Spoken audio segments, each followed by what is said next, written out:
அனைவருக்கும் வணக்கம். இந்த வீடியோ பதிவில் நம்ம பார்க்கக்கூடிய விஷயம் என்ன அப்படின்னா, இப்போ பெயர்ச்சி பலன்கள் சொல்றோம் அப்படின்னா அது ராசிக்கு பார்க்கணுமா இல்லை லக்னத்துக்கு பார்க்கணுமா அப்படின்ற கேள்வி நிறைய வந்தது. ஸோ அதுக்காக தான் இந்த வீடியோ போடுறேன்.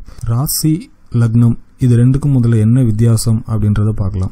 லக்னம் அப்படின்றது உங்களுடைய தோற்றம், நடை, உடை, பாவனை இது மாதிரியான விஷயங்களை குறிக்கக்கூடிய விஷயம். ராசி அப்படின்றது உங்களுடைய மனம், உங்க மனதில் தோன்றக்கூடிய எண்ணங்கள், ஆசைகள், கனவுகள் இதை குறிக்கக்கூடிய விஷயம். இப்போ பொதுவான அந்த பெயர்ச்சி பலன்கள் எல்லாமே ராசிக்கு சொல்லியிருப்பாங்க. அது சொல்லும் போது உங்களுக்கு ரொம்ப கரெக்ட் அப்படின்னு தோணும். ஏன்னா உங்க மனசுல நீங்க என்ன நினைக்கிறீங்களோ அந்த விஷயத்த அவங்க சொல்றாங்க. ஆனா அந்த விஷயத்த நீங்க அனுபவிப்பீங்களா மாட்டீங்களா அப்படின்றத தீர்மானிக்கக்கூடியது லக்னம். ஃபார் எக்ஸாம்பிள், உங்க ராசிக்கு அந்த குலோப் ஜாமுன் சாப்பிடுவீங்க அப்படின்னு ஒரு பலன் சொல்லியிருந்தாங்கன்னா உங்க மனசுல தோணும் குலோப் ஜாமுன் சாப்பிடணுன்ற ஒரு ஆசை இருக்கும். அந்த கடை எங்க இருக்கு அப்படின்னு யோசிப்பீங்க. குலோப் ஜாமுன் வீட்டிலேயே செய்யலாமான்னு தோணும். என்னென்ன மாதிரியான விஷயங்கள் குலோப் ஜாமுன் பண்றதுக்கு தேவை அப்படின்னு நெட்ல சர்ச் பண்ணி பார்ப்பீங்க. இதெல்லாம் உங்களுடைய ராசிக்கான பலனா இருக்கும்.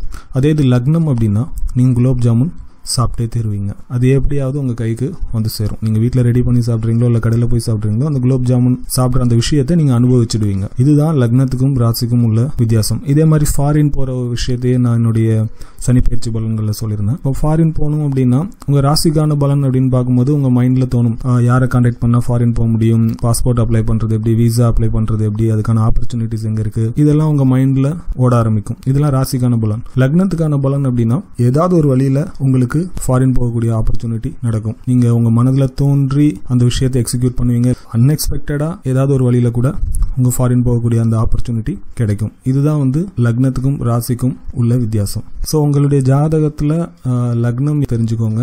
அந்த லக்னத்திற்குரிய கிரகம் எது அப்படின்றத தெரிஞ்சுக்கோங்க. நம்ம லக்னத்திற்குரிய அதிபதி யார் அப்படின்றத ஒரு வீடியோ தனியாவே போட்டிருக்கிறேன். ஸோ அந்த வீடியோ பாருங்க. ராசிக்கும் அதே அதிபதி தான். ஸோ அதை தெரிஞ்சுக்கோங்க. அது ரொம்ப முக்கியம். ஏன்னா ஒரு லக்னம், ராசி இது ரெண்டுமே பார்த்தீங்கன்னா முழுக்க முழுக்க உங்களுடைய உடல் மனதை குறிக்கக்கூடிய விஷயம். ஸோ அந்த ரெண்டு கிரகங்களும் கெட்டு போயிருந்தது அப்படின்னா பெரிய லெவல் சக்ஸஸ் அடைகிறதுல தொடர்ந்து சிக்கலை சந்திச்சுட்டு இருப்பீங்க. இப்போ அந்த கிரகம் நல்லா இருக்குது, அதாவது உங்களுடைய லக்னாதிபதி நல்லா இருக்குது, பவரா இருக்குது உங்களுடைய ஜாதகத்தில் அப்படின்னா மற்ற எந்த பிரச்சனைகள் உங்க வாழ்க்கையில சந்திச்சாலும் அதுல இருந்து மீண்டு வரக்கூடிய அந்த தைரியம் உடல் அளவிலையும் மனதளவிலையும் உங்களுக்கு இருக்கும். அந்த தன்னம்பிக்கைன்னு சொல்றோம்ல, அந்த விஷயம் அதிகமாக வெளிப்படும். இதுதான் லக்னத்துக்கும் ராசிக்கும் உள்ள வித்தியாசம். நன்றி.